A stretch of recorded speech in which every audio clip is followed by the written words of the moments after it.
किसी ने यूं ही नहीं कहा है कि ये इश्क नहीं है आसा, बस इतना समझ लीजिए एक आग का दरिया है और डूब के जाना है।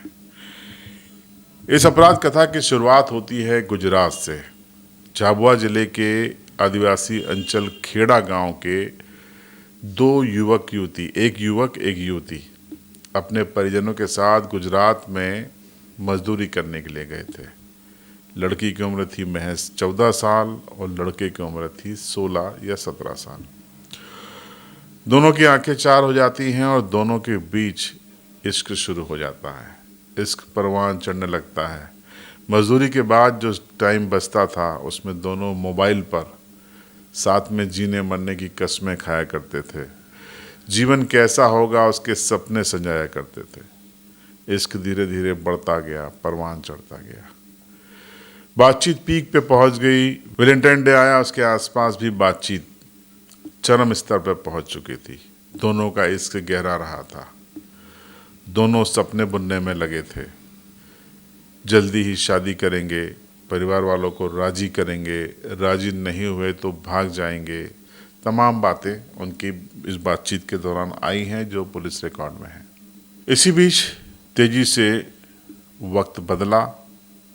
पता नहीं क्यों वो 14 साल की बच्ची एक अन्य युवक के साथ बातचीत उसकी शुरू हो गई और धीरे धीरे जिस पुराने व्यक्ति के साथ बातचीत कर रही थी, किशोर के साथ, उससे उसकी बातचीत कम होती गई और इस नए किशोर के साथ बातचीत बढ़ती गई। और एक वक्त ऐसा आया जब उसने पुराने अपने कथित दोस्त, कथित प्रेमी से बातचीत लगभग बंद कर दी। ये बात उसे नागवार गुजरी। हंसा के रुलाया क्यों जा रहा है, उसे ऐसा लगा। वो बर्दाश्त नहीं कर पा रहा था और बर्दाश्त इसलिए नहीं कर पा रहा था क्योंकि उसे एक खबर लग गई थी कि जिस लड़की को वो अपना सब कुछ मान रहा था उसने उससे बातचीत बंद कर दी है और जिससे बातचीत कर रही है उससे अब वो शादी भी करने वाली है। उसके परिवार वाले भी राजी हैं। तो ये बात उसे नागवार गुजर रही थी और मन ही मन उसने एक खौफनाक फैसला कर लिया। उसने कहा कि अगर ये मेरी नहीं होगी तो फिर किसी की नहीं होगी। घटना दिनांक जो पुलिस के अनुसार है वो बताई गई है 26/9। अब कहानी गुजरात से शिफ्ट होती है झाबुआ जिले पे। कल्याणपुरा थाने का एक गांव, इस गांव में लिमजी नाम का एक शख्स है। उसके खेत में बांस के झुरमुट के पास 2 शव बरामद होते हैं। दोनों के गले पर दुपट्टे का फंदा लगा हुआ था, लेकिन शव टंगे नहीं थे बल्कि नीचे पड़े हुए थे। सुबह जैसे ही लोग इसे देखते हैं अफरा तफरी मच जाती है। पुलिस को सूचना दी जाती है। पुलिस मौके पर पहुंचती है। अब पुलिस के लिए बड़ी चुनौती ये थी कि अगर ये फांसी लगाकर जान दी है या किसी ने फांसी लगा के मारा है तो शव टंगे क्यों हैं, टंगे क्यों नहीं हैं, जमीन पे क्यों पड़ा हुआ है। यहाँ से पुलिस को एक शक गहरा गया कि ये मामला सुसाइड का नहीं कुछ और है। लेकिन पुलिस तय बाद में करती है, डॉक्टर पहले तय करते हैं। जरूरी औपचारिकता के बाद शवों को भेजा गया पोस्टमार्टम के लिए और मामले की गंभीरता को देखते हुए पुलिस ने डॉक्टरों का एक पैनल बनाया। पैनल से पोस्टमार्टम कराया गया। पैनल की रिपोर्ट जब आई, रिपोर्ट आने में देरी हुई। उससे गांव के लोगों का, जिन्होंने शव देखे थे, उनका जनाक्रोश फूट गया।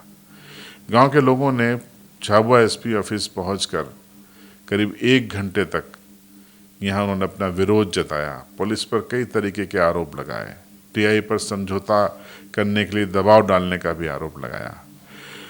लेकिन एसपी साहब से उनकी मुलाकात हुई और एसपी झाबुआ ने उनको ये आश्वस्त किया कि इस मामले की पूरी जांच होगी, बारीकी से जांच होगी और दूध का दूध, पानी का पानी होगा। सुनिए किस तरीके से ये आश्वासन दिया गया था।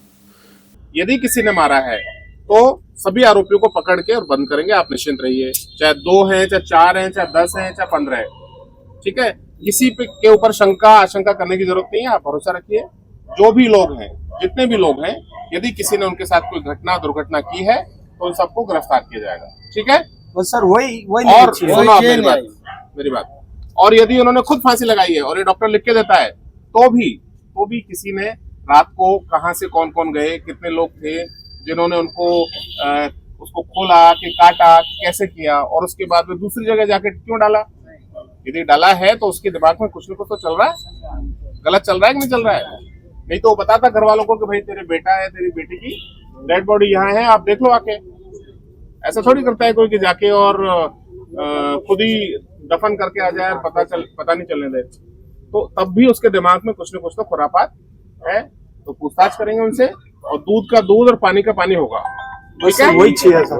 तो आपने आक्रोश को भी देखा और उस आक्रोश को एसपी झाबुआ डॉक्टर शिवदयाल सिंह ने कैसे शांत किया, आश्वासन के जरिए वो भी देखा। और इसके ठीक 24 घंटे के बाद पूरी तस्वीर सामने आ गई जब पोस्टमार्टम रिपोर्ट सामने आई। पोस्टमार्टम रिपोर्ट में कहा गया था कि गला दबाकर हत्या की गई है, उसके बाद शवों को फंदे से कसा गया है, यानी सीधा तौर पर हत्या का मामला था।